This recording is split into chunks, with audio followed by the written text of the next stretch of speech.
कुछ समय पहले किसी ने मुझे मोबाइल फोन पे एक वीडियो भेजा। मध्य प्रदेश का कोई नेता था, मुझे वीडियो भेजा। मैंने वीडियो को प्ले किया, प्ले दबाया और उस वीडियो में एक बीजेपी का नेता आदिवासी युवा के ऊपर पेशाब कर रहा था। और मैंने सोचा ये कैसी सोच है कि बीजेपी का एक नेता आदिवासी पर पेशाब कर रहा है और दूसरी साइड उसका कोई चमचा वीडियो ले रहा है।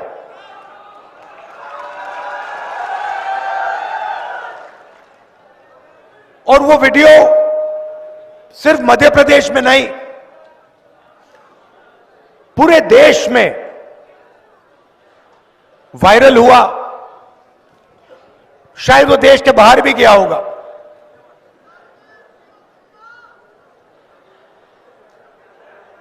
यह है विचारधारा बीजेपी की। सिर्फ आदिवासियों के साथ नहीं, दलितों के साथ, आदिवासियों के साथ, गरीब पिछड़ों के साथ, जहां भी ये कमजोर लोगों का अपमान कर सकते हैं, ये करते हैं। कुछ समय पहले इनके एक भाषण में मैंने सुना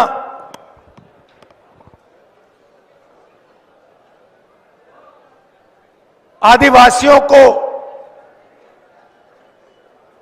इन्होंने वनवासी कहना शुरू कर दिया।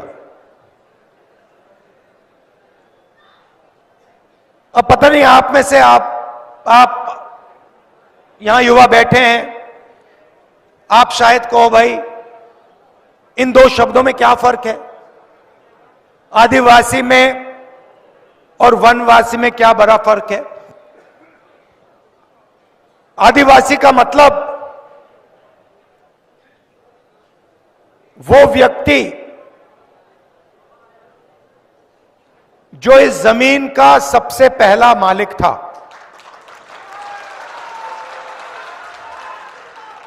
ये लोग आपको बताते नहीं हैं, मगर ऐसा समय था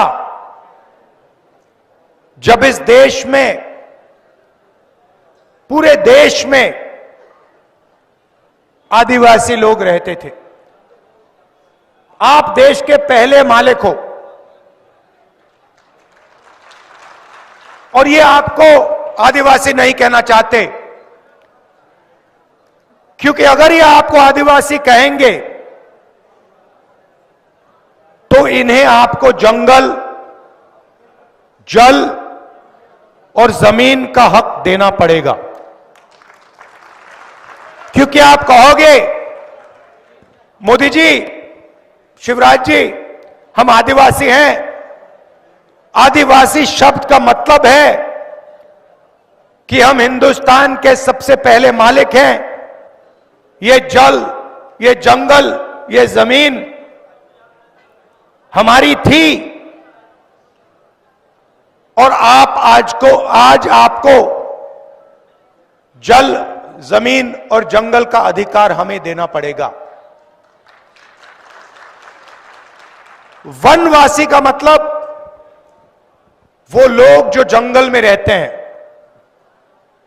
आदिवासी हिंदुस्तान के ओरिजिनल मालिक, वनवासी वो जंगली लोग जो जंगल में रहते हैं। इससे बड़ा आपका अपमान नहीं हो सकता। आप वनवासी नहीं हो आप हिंदुस्तान के ओरिजिनल मालिक हो। और इस बात को समझकर, इस बात को मानकर कांग्रेस पार्टी ने ट्राइबल बिल दिया, जमीन अधिग्रहण बिल दिया, पैसा कानून दिया, आपकी जमीन आपको वापस दी, जंगल में आपको हक दिया। क्यों? क्योंकि हम आपको आदिवासी मानते हैं। उनका कहना है कि भाई आप वनवासी हो, आप जंगल में रहो, आपको ना हम जंगल का हक देंगे, ना जल देंगे, ना जमीन देंगे, और आस्ते आस्ते आपसे जंगल भी छीनते जाएंगे। और फिर एक दिन आएगा जब हिंदुस्तान में आपको जंगल नहीं दिखेगा, फिर वो आपसे कहेंगे भैया आप वनवासी हो मगर वन तो है ही नहीं, खत्म हो गया, तो जाओ मजदूरी करो, भीख मांगो, भूखे मरो। ये इन दो शब्दों के बीच में फर्क है। अब आपकी आबादी हिंदुस्तान में तकरीबन 8% है। यह नंबर याद रखिए। जीतू जी, मध्य प्रदेश में आदिवासियों की आबादी कितनी है? मध्य प्रदेश में आपकी 22% है, 24%, और हिंदुस्तान में आपकी आबादी 8% है।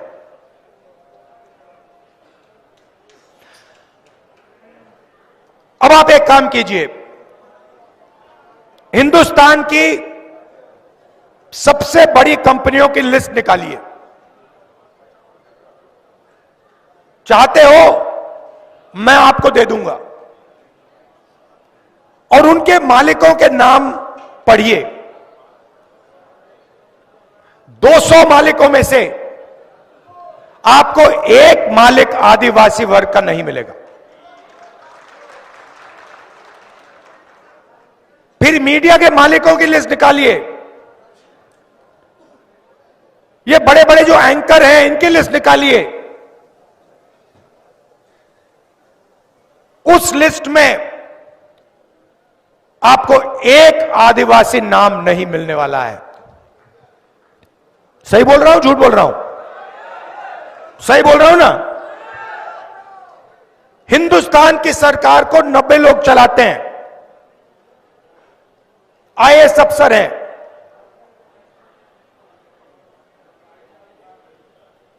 पूरा का पूरा बजट ये बांटते हैं। डिफेंस में कितना जाता है, आपके बच्चों की शिक्षा में कितना जाता है, मनरेगा में कितना जाता है, स्वास्थ्य में कितना जाता है, ये 90 लोग डिसाइड करते हैं।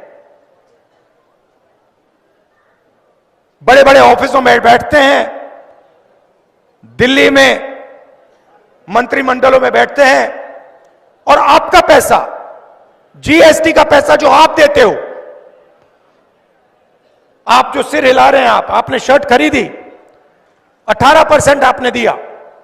अदानी वही शर्ट खरीदता तो वो भी 18% देता, तो आपका पैसा है। 90 में से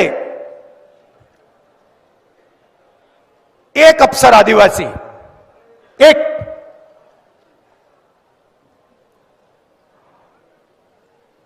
और अगर हिंदुस्तान की सरकार 100 रुपए खर्च करती है बजट में,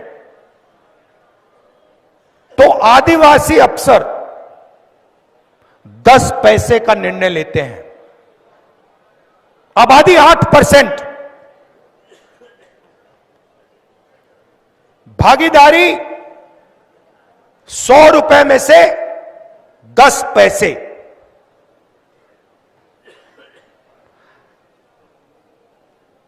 आपके बच्चे स्कूल यूनिवर्सिटी में जाते हैं, प्राइवेट कॉलेज, प्राइवेट यूनिवर्सिटी में आपको पैसा देना पड़ता है, लाखों रुपए लगते हैं। लगते नहीं लगते? लगते हैं ना। प्राइवेट कॉलेजेस यूनिवर्सिटीज के मालिकों की लिस्ट निकालिए, उसमें आपको एक आदिवासी नहीं मिलेगा।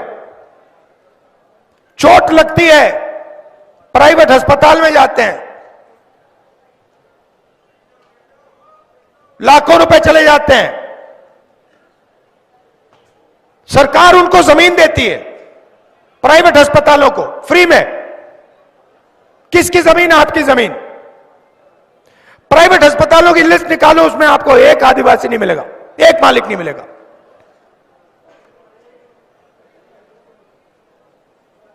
यह आपकी सच्चाई है। इसमें आप अकेले नहीं हो। जो आपके साथ हो रहा है वो दलित वर्ग के साथ भी हो रहा है, जो उनके साथ हो रहा है वो पिछड़ों के साथ भी हो रहा है, वो गरीब जनरल कास्ट के साथ भी हो रहा है।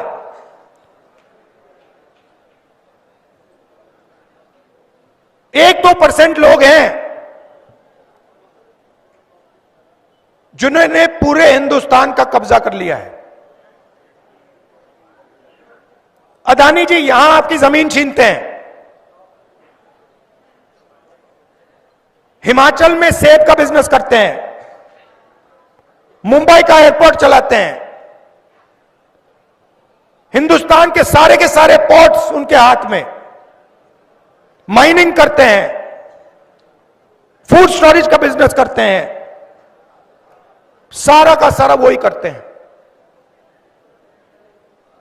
और आप देखते ही रह जाते हो। आप स्कूल कॉलेज का पैसा देते हो, रोजगार मिलने का टाइम आता है, आपसे कहते भैया रोजगार तो है ही नहीं, आपको रोजगार नहीं मिलेगा। आपको सर्टिफिकेट मिल गया, 5 लाख रुपया आपने प्राइवेट यूनिवर्सिटी कॉलेज को दे दी, मगर रोजगार आपको हिंदुस्तान में नहीं मिलेगा। क्यों? क्योंकि सारे छोटे बिजनेसेस को नरेंद्र मोदी ने बंद कर दिया, नोटबंदी की, जीएसटी की, और सारे के सारे छोटे जो व्यापारी हैं, स्मॉल मीडियम बिजनेस, वो बंद हो गए।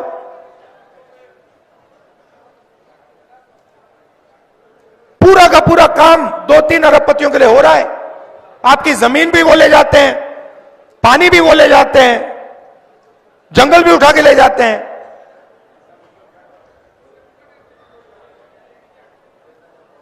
तो ये बदलना है।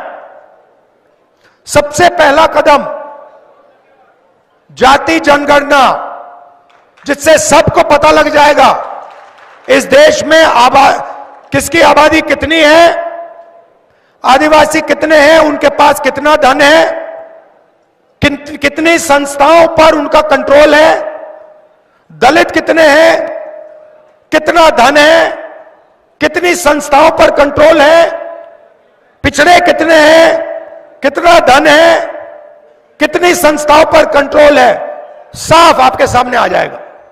क्रांतिकारी कदम है। हरी क्रांति, सफेद क्रांति,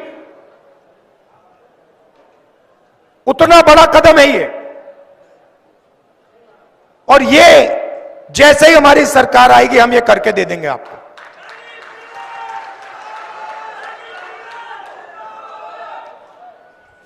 तो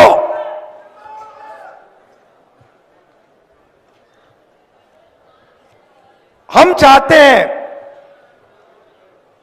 कि इस देश में सामाजिक न्याय हो, आर्थिक न्याय हो, किसानों के साथ न्याय हो। किसानों का उदाहरण देता हूं आपको। हरियाणा पंजाब के किसान दिल्ली की ओर चल रहे हैं। उन्होंने सिर्फ एक चीज मांगी है, एमएसपी चाहते हैं, मिनिमम सपोर्ट प्राइस। बीजेपी की सरकार कहती है हम आपको एमएसपी नहीं देंगे। 100 अरबपतियों का उन्होंने 16 लाख करोड़ रुपया माफ किया।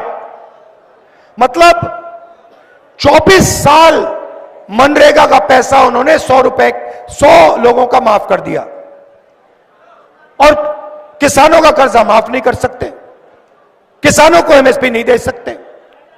हमारी सरकार आएगी दिल्ली में, पहला काम जाति जनगणना, दूसरा काम किसानों को एमएसपी की लीगल गारंटी, कानून बना देंगे कि इससे कम पैसे के लिए उनको मिनिमम इतना पैसा मिलेगा, कानून बना देंगे उठाकर।